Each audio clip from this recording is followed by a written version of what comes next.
যাদের মন খারাপ, যারা অনেকটা হতাশাগ্রস্ত বা ফ্রাস্ট্রেশন আছে, বিশেষ করে যারা নিজেদেরকে অনেক ডিপ্রাইভড ভাবেন, অনেক বেশি মনে করেন বঞ্চিত, এই মানুষদের জন্য আমার কথাগুলো আজকে।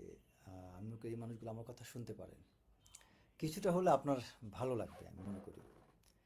আহ, প্রত্যেকটা মানুষের নিজের জীবন আছে। আপনার জীবন, আমার জীবন, প্রত্যেকটা মানুষের দিন শেষে যার যার জীবন তার। তো প্রতিটা মানুষকেই তার নিজের জীবনের শান্তি তাকে নিজেই খুঁজে বের করতে হয়, কি করলে সে ভালো থাকবে, কি করলে সে শান্তিতে থাকবে। আমি গত কিছুদিন ধরে কয়েকটা বিষয় নিয়ে খুব ভাবছিলাম। অনেকে অনেক কথা বলতো, কারণ 14 সাল থেকে একটানা আমি অনেক সংগ্রাম, নানা উত্থান পতন অনেক কিছু দেখে আসছি। অনেক ধরনের চ্যালেঞ্জ, অনেক বেশি ঝুঁকি, বিপদ আপদ অনেক কিছু দেখেছি। তো অনেক মানুষই আশা করেছিল হয়তো 5ই আগস্টের পরে খুব দ্রুত আমার একটা উত্থান দেখবে, অনেক কিছু হবে, এইটা করবো এটা করবো, অনেক কিছুই। তুলনামূলকভাবে হয়তো অনেকের আশা অনুযায়ী সেটা হয়নি বা অনেকে দেখতে পাননি। তো সবার যেমন এখানে আমার শুভাকাঙ্ক্ষী যারা আমাকে ভালোবাসেন তাদের অনেকে খারাপ লাগলেও আমারও যে খারাপ লাগেনি তা না, আমারও অনেক জায়গায় খারাপ লেগেছে, আবার অনেক কিছু পেয়েছি। এটা সত্য কথা, আল্লাহ আলহামদুলিল্লাহ অনেক কিছু আল্লাহ দিয়েছেন।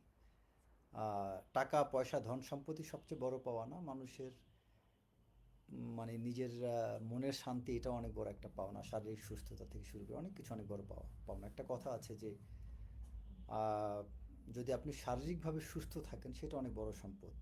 আপনার একটা কথা আছে না যে money lost nothing lost, health lost something lost, character lost everything lost. তা আমরা 5 তারিখের পর অনেক মানুষ দেখছেন চরিত্র হারাই ফেলছে, তার মানে তার সব হারাই গেছে। তো মূল কথাটায় ফিরি আমি। আম, আমি আজকে রাস্তায় আসার সময় একটু আগেই পথের মধ্যে একজনের সাথে দেখা। আপনারা কথাটা মনোযোগ দিয়ে শুনতে পারেন গল্পটা। হঠাৎ করে একজন খুব জোর থেকে পিছন থেকে জোরে চিৎকার মারছিল যে রেজা স্যার, রেজা স্যার। তা আমি ভাবলাম কে, তাকাইলাম, আমার কাছে আসলো, চেহারা সুরাত দেখে চিনতে পারছিলাম না।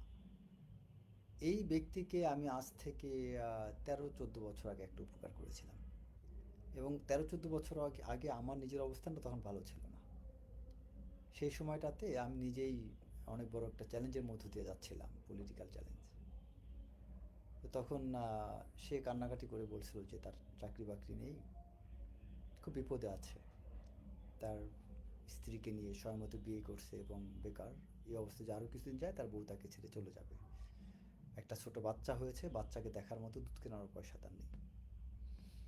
তো ওই মুহূর্তটায় খুব খারাপ লাগছিল আমার, কারণ যে কষ্টে থাকে সে অন্যের কষ্ট তার বোঝার কথা। আমি নিজেও তখন একটু খারাপ খারাপ অবস্থার মধ্যে দিয়ে যাচ্ছিলাম।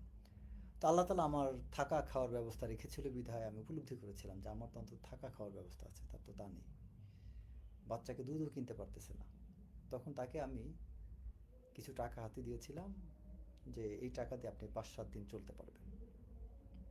অ্যান্ড তাকে আমি কয়েকটা প্রতিষ্ঠানে চাকরির জন্য রেফার করেছিলাম, যেমন আমাদের ব্রিগেডিয়ার শরীফ আজিজ স্যারের যে একটা প্রতিষ্ঠান আছে এলিট ফোর্স, সহ কয়েকটা প্রতিষ্ঠানে, এবং তার এক জায়গায় চাকরি হয়। এবং আমি তাকে বলেছিলাম যে আমি একটা জায়গায় চেষ্টা করতেছি, এখানে খুব কষ্ট করে জব করেন, পরে অন্য জায়গায় আমি আবার ইন দ্য মিন টাইম আরেক জায়গায় চেষ্টা করব না, আপনার সাথে যেটা উপযুক্ত। সেখানে জব করার কিছুদিন পরে আমি তাকে আবার আরেকটা জায়গায় রেফার করি, সেখানে তার জব হয়, ওইখানে 1 মাস বা 2 মাস মনে হয় ছিল। সেই ব্যক্তি বর্তমানে অনেক ভালো অবস্থানে, তিনি প্যারোটো গাড়ি নিয়ে ঘুরেন, তার গুলশানের মধ্যে একটা ফ্ল্যাটও কিনছেন নাকি, অনেক ভালো অবস্থানে আছেন। তার পরিবর্তনটা দেখে আমার সত্যি খুব ভালো লাগছে। এমন অনেক মানুষ আছে যাদের বলতে গেলে চাকরি চলে যাচ্ছিল, সেরকম মানুষও অনেককে আমি উপকার করছি। তাদের অনেকে এখন অনেক ক্ষমতাধর, অনেকের ছবি টবি দেখি, আত্মীয় স্বজন বা অনেকের নিজের অবস্থান দেখে খুব ভালো লাগে। অন্তরে সত্যি একটা তৃপ্তি পাই যে আমার উসিলে এই মানুষটা সত্যি ভালো আছে। মানুষের অর্জন বিভিন্ন রকম হয়ে থাকে, আপনার যে নিজেরকে দিয়ে সব কিছু অর্জন করতে হবে এমন কোনো কথা নাই। আর আমি নিজেকে খুব ভাগ্যবান মনে করি না, কারণ কি, যে আমি যখন কলেজে পড়ি তখন এক গণকের কাছে গিয়েছিলাম। ওই পরীক্ষার রেজাল্টের ব্যাপার নিয়ে। কারণ আমি তখন খুব এক্সপেক্ট করতেছিলাম যে বোর্ড স্টান করবো, এরকম একটা আশা ছিল আমি যখন এইচএসসিতে পড়ি। আমাদের সময় তো জিপিএ 5 না, তখন বোর্ড স্টান করা একটা ব্যাপার ছিল, মেধা তালিকায় যাতে নামটা আসে এই নিয়ে খুব অনেক কষ্ট করে পড়াশোনা করেছি আমি, প্রচুর স্ট্রাগল করেছি আমি। আমার মনে হয় একটা হ্যান্ড নোট তৈরি করতে যে এফোর্টস দিয়েছি, মনে হয় একটা বাংলা প্রশ্নের উত্তরের হ্যান্ড নোট মনে হয় 20-25 বার তৈরি করেছি। এইটা একটা তৈরি করেছি, মন মতন আবার ফেলে দিয়েছি। চিন্তা করতাম যে 10-এর মধ্যে কীভাবে 9 বা পাওয়া যায়, বা 8.5 মিনিমাম পাওয়া যায়, সর্বোচ্চ মার্কস কীভাবে পাওয়া যায়। সেই 8-10টা গাইড মিলে নোট তৈরি করতাম, সেই নোটের মধ্যে বিভিন্ন কবিতা, প্রবন্ধের বিভিন্ন কোটেশন ব্যবহার করা, ইংরেজি প্রবাদ ব্যবহার করা, এরকম বিভিন্ন ধরনের বিউটিফিকেশন করতাম। অনেক কষ্ট করার পরে যখন তাও মনে হলো যে যদি স্টান না করতে পারি, তা গণকের কাছে গেলাম, সার্বিকভাবে কেমন রেজাল্ট কী হইতে পারে, এটা কিছু বন্ধু বান্ধব নিয়ে গিয়েছিল। এটা আমি বলি, এটা ফরিদপুর শহরের জায়গাটার নাম ওয়ারলেস পাড়া নামে একটা জায়গা আছে ফরিদপুরের। ওয়ারলেস গেট না ওয়ারলেস পাড়া কি মনে নেই, অনেক দিন হয়ে গেছে। ওখানে এক হিন্দু লোক থাকতো, বয়স্ক, এবং উনি আমার জানা মতে উনি যতগুলো কথা আমাকে বলেছেন অনেকগুলো কথা সত্য ছিল। ওই হিন্দু ব্যক্তি আমাকে, তিনি বললেন, তার বয়স 80+ হবে মনে হয় তখন, আমি জানি না এখন বেঁচে আছে কিনা। উনি আমাকে দেখে অনেকক্ষণ তাকিয়ে রইলেন, অনেকক্ষণ আমার দিকে তাকিয়েছিলেন। তাকে বললেন যে আপনি, ও তুমি করে আমাকে বলছিলেন কথা, যে তুমি খুব ভাগ্যবান ছেলে। তা আমি তখন হেসে দিয়েছিলাম, কি বলে, কারণ আমার জীবনে ছোটোবেলা থেকে আমি অনেক চ্যালেঞ্জ ফেস করছি। তখন আমি একটু অবাক হয়ে তাকালাম, এই লোক কী বলে, আমি ভাগ্যবান কীভাবে হইলাম। আমার যেখানে মনে হয় যে অভাগা যেদিকে তাকায় সমুদ্র শুকিয়ে যায়, তখন মনে হতো যে আমি যেদিক তাকাই ওই দিকেই শুকিয়ে যায়, এমন লাগতো। সেটা এখনও মাঝে মধ্যে ফিল করি আমি। তো উনি তখন ওই কথাটা শুনে আমি একটু আম, খুশি হইলাম, ভালো লাগলো। কার না শুনতে ভালো লাগে যে তার ভাগ্য ভালো। পরে আমি বললাম যে আপনি কি বলেন, কীরকম। আপনার ভাগ্য ভালো, তবে আপনাকে জীবনে অনেক প্রতিকূলতা ফেস করতে হবে। তাহলে কী ধরনের প্রতিকূলতা? তো উনি বলছিল তার মধ্যে সবচেয়ে বড় প্রতিকূলতা হচ্ছে আপনি দিন শেষে সফল হবেন, কিন্তু আপনাকে কোনো কাজ, আপনি কোনো কিছু সহজে পাবেন না। আর এর অন্যতম অন্তরায় বাধা হলো বদনজর। আমি কথাটা রিপিট করি আবার, মানে উনি আমাকে 3টা কথা এখানে বলে, একটা হচ্ছে উনি বলছেন আমার ভাগ্য ভালো, দ্বিতীয় কথাটা বলেছিলেন যে আমি দিন শেষে সাফল্য পাবো, বাট আমাকে অনেক চ্যালেঞ্জ ফেস করতে হবে। আর সেই চ্যালেঞ্জের অন্যতম বিষয় 3 নম্বর পয়েন্ট যেটা, বদনজর। মানে আমি জিজ্ঞাসা করলাম যে কী ধরনের বদনজর, তো উনি আমাকে তখন দুটো বলছিল, যে একটা হচ্ছে যে আপনার ভালো অনেকে সহ্য হবে না, দুই হচ্ছে যে অনেক মানুষ আমার উন্নতি দেখে তারা ক্ষতি করতে চাইবে। অনেক আছে যে সহ্য হবে না, চুপ থাকবেন, ভালো লাগে নাই। আবার কিছু মানুষ আছে যে বিনা দোষে তারা আমার শত্রু হবে, মানে আমার ভালোটা দেখে তার ভালো লাগবে না, তখন আমাকে এক্স্যাক্টলি সেই জিনিসটা বর্তমানে আমি ফেস করি। আমার যদি কোথাও কোনো একটা ভালো সম্ভাবনা থাকে, ভালো কিছু হয়, সাথে সাথে কিছু মানুষ আমাকে নিয়ে এখানে এই কথা লিখে পাঠায়, ওখানে ওইটা পাঠায়, ওখানে ওইটা করে। আম, যেমন অনেক মানুষ এরকম বলছে যে আপনি আমি লন্ডন যখন যাই, লন্ডন যাওয়ার আগে কিছু মানুষ বলেছিল যে আপনি কখনো তারেক রহমানের কাছে যেতে পারবেন না, আপনাকে কেউ ঘেঁষতে দেবেন না, আপনাকে নিয়ে অনেক মানুষ তার কাছে অনেক কথা বলেন, এটা ওইটা অনেক কথা। তো আমার একটা আত্মবিশ্বাস ছিল কি, যে জনাব তারেক রহমান তিনি যথেষ্টই বিচক্ষণ আমি মনে করি, এবং অভিজ্ঞ, 17 বছর পার করেছেন। যে মানুষ 17টা বছর লন্ডন থেকে বাংলাদেশে বিএনপির মতো এত বড় একটা দলকে দেখে রাখতে পারছেন, তার মতো মানুষকে আমাকে নিয়ে কেউ কিছু বললেই তিনি তা বিশ্বাস করবেন, আই ডোন্ট থিঙ্ক। তার তো অবশ্যই চেক ব্যাক করার সুযোগ আছে।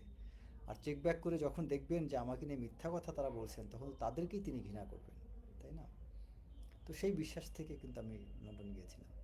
তো যাই হোক, তো এরকম অনেক কথা শুনেছি, আমাকে নিয়ে অনেক মানুষ অনেক কথা অনেক জায়গায় বলেন, অনেকই করেন। আম, তো সত্যি কথা, ওই গণকের একটা কথা বলছে যে আমি যেমন 2000 সেই 10, 11, 12 সালে যখন আমাকে নিয়ে নানানভাবে আওয়ামী লীগ সরকারি পিরিয়ডে কিছু অফিসার ঝামেলা ফেলতে চেয়েছিল, দিন শেষে দেখেন আমি কিন্তু ভালো ছিলাম। আমি চাকরি ছেড়ে চলে আসার পরে, বাধ্য হয়ে যখন চাকরি ছেড়ে আসি, আমি সরকারি চাকরিতে থাকা অবস্থায় কোনো দিন পারিনি একটা ভালো আইফোনও কিনতে পারি নাই, আমি নিজের মন মতো করে একটা দামি গাড়ি কিনতেও পারিনি, আমি পারিনি বা মা বাবা ভাই বোন সবাইকে অনেক কিছু দিতে। যে কারণ এই তিনটা জায়গা আমার খুব শখ ছিল, বিশেষ করে সবার জন্য করা। ছোটবেলা থেকে আমার খুব ভালো লাগে মানুষকে দিতে খাওয়াইতে। সরকারি চাকরিতে পারি না। আমার মনে আছে যতদিন আর্মিতে চাকরি করতে আমার কয়েকটা বন্ধু বান্ধব ছিল, রেস্টুরেন্টে ঢুকলে ওরা বিল দিতে দিত না। যেমন আমার কিছু ফ্রেন্ড ছিল, রায়হান, রাসেল, বাবু, তারপর আমার একটা বন্ধু ছিল সুমন, বা অনেকে আছে আমার ফ্রেন্ড যারা, এরা প্রত্যেকেই আমাকে কোনোদিন বিল দিতে দিত না। কোথাও ঢুকলে আমার বন্ধুগুলো সবসময় আমার বিল, ওরা বিল দিত। মনে করতো সৎভাবে চাকরি করে, ও টাকা পয়সা কোথায় পাবে। বর্তমানে কিন্তু আমি উল্টাটা করি, আমার কোনো বন্ধু আমার সামনে বিল দিতে পারে না, আমি দিই। এবং কারণ কি, আমি অনেক বেতনে চাকরি করতে পেরেছি সরকারি, সেই চাকরি ছাড়ার কারণেই। যদি আমি আর্মির চাকরি ওই মুহূর্তে বাধ্য হয়ে না ছাড়তাম, তাহলে আমি তো এত টাকা বেতন চাকরি করতাম না। আমি তার চেয়ে 8-10 গুণ বেশি বেতনে চাকরি করেছি। এখন হিসাব একটা সিম্পল জিনিস চিন্তা করেন যে রিজিক কি, দেখেন আপনি যদি সৎভাবে চলেন আপনার জন্য বড় বেতনটাই গুরুত্বপূর্ণ। হ্যাঁ, এখন প্রশ্ন আসতে পারে যে আপনি সরকারি চাকরি থাকলে অনেক সেবা করতে পারবেন, বা এই সেবা সব জায়গায় করা যায়। আমি বহু কর্নেল ব্রিগেডিয়ারের চেয়ে বেশি জনসেবা করতে পারতাম আমি বাইরে থেকে। সেবা করতে চাইলে সরকারি পদে থাকতে হবে, এটা আমি প্রমাণ করেছি, লাগে না। এক আর দুই হচ্ছে, আমি সরকারি চাকরি থাকলে আমি যদি চেয়ারের অপব্যবহার না করি, ওই চেয়ার দিয়ে আমি কী করবো? আমাকে পার্সোনাল বেনিফিশিয়ারি বানাচ্ছে ওই চেয়ার। তার মানে কি, আমার জন্য বেতন বড় হওয়া আমার জন্য জরুরি। যারা সৎ থাকে তাদের জন্য বেশি বেতন জরুরি, যারা অসৎ থাকে তাদের জন্য বেতন কম হোক, চেয়ারটা খুব পাওয়ারফুল হতে হয়। আমার জন্য পাওয়ারফুল চেয়ার জরুরি ছিল না, আমার জন্য জরুরি ছিল বেশি বেতন। আর সেবা করার জন্য ওই চেয়ারে থেকে সেবা করার এক ধরনের প্ল্যাটফর্ম ছিল, আমি আমার চেয়ারে আরেকভাবে সেবা করেছি। সো সেবা করার অনেক ধরনের আপনার মাধ্যম থাকে। আপনি প্রশাসন থেকে ধরেন, আমি একজনের ক্ষতিগ্রস্ত হয়েছে, আপনি একজনের একটা কিডন্যাপ হয়েছে, যেমন র্যাবে থাকা অবস্থায় কিডন্যাপ হয়েছে, আমি উদ্ধার করে নিয়ে আসছি, এটা এক ধরনের উপকার। আবার একজন মানুষ সেটা ডেলিভারি করতে পারছে না, তার টাকা নাই, তার জীবনটা কি, আমি এরকম অনেক উপকার করেছি। আমার ফেসবুকে অনেকেই আছেন, ডেলিভারি, তাকে সিজার করতে হবে, হাজব্যান্ডের টাকা নেই, আমি আলহামদুলিল্লাহ আমাকে দিয়ে আল্লাহ টাকা দেওয়াইছেন। সেই মেয়েরা এখনও আমাকে দোয়া করেন, ডেলিভারির জন্য আমি টাকা পাঠাইছি। আমি সরকারি চাকরি থাকতে পারতাম না। আমি র্যাবে থাকা অবস্থায় একটা মানুষকে কিডন্যাপ হয়ে গেছে, তাকে আমি সেই নেত্রকোনা থেকে উদ্ধার করে নিয়ে আসছিলাম, সেটা যেমন একটা সওয়াবের কাজ ছিল, সেটা হয়তো বাইরে এসে পারি নাই। কিন্তু আবার বাইরে এসে আমি ডেলিভারি চার্জের যে খরচটা দিতে পেরেছি, ওইটা তো র্যাবে থেকে করতে পারিনি। সো সেবার মাধ্যম ভিন্ন রকম হতে পারে। তো সেবার মাধ্যম বাই হুক আর ক্রুক আপনাকে সরকারি পদেই যেতে হবে, এটা রং, এটা ভুল কথা। সেবা করার জন্য অন্তরে সেই মন মানসিকতা থাকা জরুরি। আমি এই সব জিনিসগুলো ভেবে না আমি নিজেকে সান্ত্বনা দিই, এবং আমি শান্তি পাই। মাঝে মধ্যে অনেক জায়গায় দুঃখ হয় যে আমি যদি একটা দলের সর্বোচ্চ পর্যায়ে, যেমন ধরেন তারেক রহমান, ওনাদেরকে যদি মাঝে মধ্যে আমার মাথায় কিছু আইডিয়া কিলবিল করে, তখন খারাপ লাগে। যদি এই আইডিয়াগুলো ওনাকে দিতে পারতাম, যেমন ধরুন কথা কথা ফ্যামিলি কার্ড, কৃষি কার্ড, হেলথ কার্ড নিয়ে অনেক কথা হচ্ছে বিএনপিতে। আমার কাছে মনে হচ্ছে অনেক সুন্দরভাবে এই জিনিসটাকে প্রেজেন্ট করা যেত, কিন্তু সেটা মনে হচ্ছে বিএনপি করছে না। এটা নিয়ে আমার অনেক সুন্দর আইডিয়া ছিল, যে আইডিয়াগুলো আমি দিতে পারি নাই। তারপরে ধরেন বিএনপির আরও কিছু সুন্দর জিনিসগুলো করা যেতে পারে। আমি যেহেতু মার্কেটিং মেজর নিয়ে পড়াশোনা করছি, brand promotion, business communication, integrated marketing communication, এই সাবজেক্টগুলো নিয়ে আমি খুব প্যাশন নিয়ে পড়াশোনা করছি, এবং এই সাবজেক্টগুলো আমি পড়াইছিও কয়েকটা ইউনিভার্সিটিতে, মার্কেটিং সাবজেক্টটা পড়াই আমি। এই সুবাদে আমি এই বিষয়গুলো ভালো বুঝি, ডিজিটাল মার্কেটিং বা information security, privacy, cyber crime বা সাইবার সিকিউরিটি, এই বিষয়গুলো আমি সাবজেক্ট ম্যাটার এক্সপার্ট। দেন ইন্টারন্যাশনাল নেগোসিয়েশন বা ইন্টারন্যাশনাল রিলেশনস, পররাষ্ট্রনীতি, ডিপ্লোমেসি, অপরাধ বিজ্ঞান, এইসব ফিল্ডগুলোতে আমার মোটামুটি লম্বা সময়ে বিচরণ। তো এই জায়গাগুলোতে যখন দেখি অনেক কিছু ভুলভ্রান্তি হয়, তখন ভিতরে একটু ক্ষুধা লাগে, খারাপ লাগে, যে আমার তখন এই জায়গায় আমি আইডিয়াটা দিতে পারতাম, এই ভুলটা হতো না আমি বলতে পারলে। এই জায়গাটাই শুধু আমার মাঝে মধ্যে খারাপ লাগে, কিছু পাওয়ার জন্য না, পদ পজিশনের জন্য। আল্লাহর কাছে আমি হাত জোর করে বলি যে আল্লাহ যেন কোনোদিন আমার অন্তরে কোনো দলের পদ পজিশন, বাংলাদেশ সরকারের কোনো পদ পজিশন, নেশা, আগ্রহ না দেন। আমি যাতে সারা জীবন আমি এরকম থাকতে পারি, শুধু আল্লাহ যেন আমাকে শক্তি সামর্থ্য দেন, মানুষকে সেবা করার মতো একটু শক্তি সামর্থ্য দিলেই হইল। পথ প্রদর্শন আমার তো লাগবে না আল্লাহ, আমি চাইবো না। আর যারা জেলাসি থেকে অনেক কিছু করতেছেন, কেউ আমাকে পিছাইতে পারেন, হয়তো আমাকে সামনে আগাইতে একটু বিলম্বিত করতে পারেন, কিন্তু আল্লাহ যেটা নির্ধারণ করে রাখছে আমার জন্য, ভাই আপনি আল্লাহর চেয়ে ক্ষমতাবান না। যারা আমাকে নিয়ে মিথ্যা মেসেজ এক জায়গায় পাঠাচ্ছেন, মিথ্যা তথ্য দিচ্ছেন, মিথ্যা কথা বলতেছেন, কথা কথা ধরেন আপনি আমাকে নিয়ে আপনি একটা মিথ্যা তথ্য ধরেন সেনাপ্রধানকে দিলেন, বা ধরেন ডক্টর মোহাম্মদ ইউনুসকে দিলেন, ডক্টর মোহাম্মদ ইউনুস সেনাপ্রধান, তারা কি আল্লাহর চেয়ে বেশি ক্ষমতাবান? নাউজুবিল্লাহ, কেউ না, তাই না? So, আল্লাহ যেটা তকদির রাখছে, আল্লাহ যদি মুসা আলাহিসাল্লামকে সাল্লামকে ফেরাউন থেকে উদ্ধার করতে পারে, আল্লাহ যদি ইব্রাহিম আলাহিসাল্লামকে নমরুদ থেকে রক্ষা করতে পারে, আল্লাহ তালা যদি ইউনুস নবীকে মাছের পেট থেকে রক্ষা করতে পারে, আল্লাহ তালা যদি নবী করিম সাল্লাল্লাহু আলাইহি ওয়াসাল্লামকে পত্তলিকদের পাথরের আঘাত এবং সেই কাফেরদের হাত থেকে রক্ষা করতে পারেন যখন তাকে হত্যা করতে চেয়েছিল, তা সেই আল্লাহ কি আমাকে, আমার উত্থান আল্লাহ যদি চান, সেটা কোনো বান্দার সামর্থ্য আছে ঠেকানোর? নাই। তো আমি সত্যি এইসব কিছু পরোয়া করি না।